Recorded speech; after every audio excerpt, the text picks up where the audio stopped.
Sims community is very different. So I don't know how many people have gone onto the internet recently, but it's not always the most friendly place. You know, people can speak their mind and perhaps be a little more aggressive because it's anonymous. And there are a lot of communities out there that are fairly negative. But the Sims community it's a very refreshing place because it's mainly positive. It's about me sharing my creation with you and you looking at it and commenting on it. And so it's more like a circle of artists, if you like, which is, you know, artist communities tend to be very healthy because everybody's making something, and it's when you look at somebody else's creation, you want to make something else.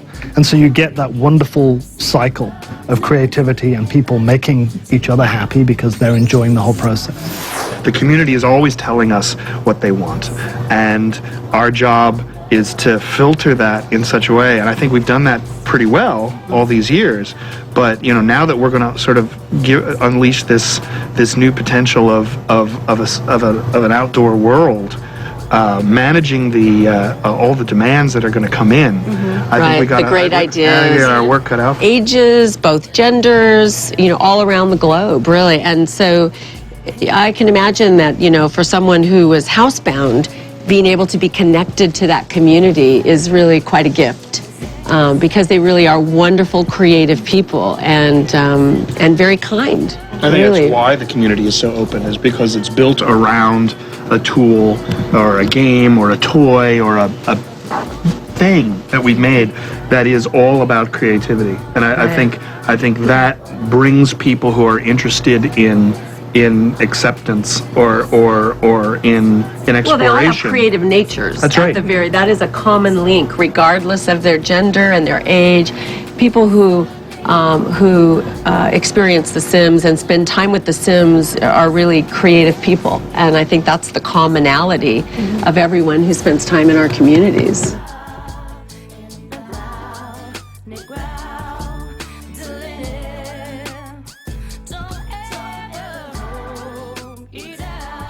Our players influence a very high percentage of the content and the experience changes that we make. I mean, they inspire us. It could be 80 or 90% because they're constantly giving us feedback. We like this, we want more of that, we wish we could do this.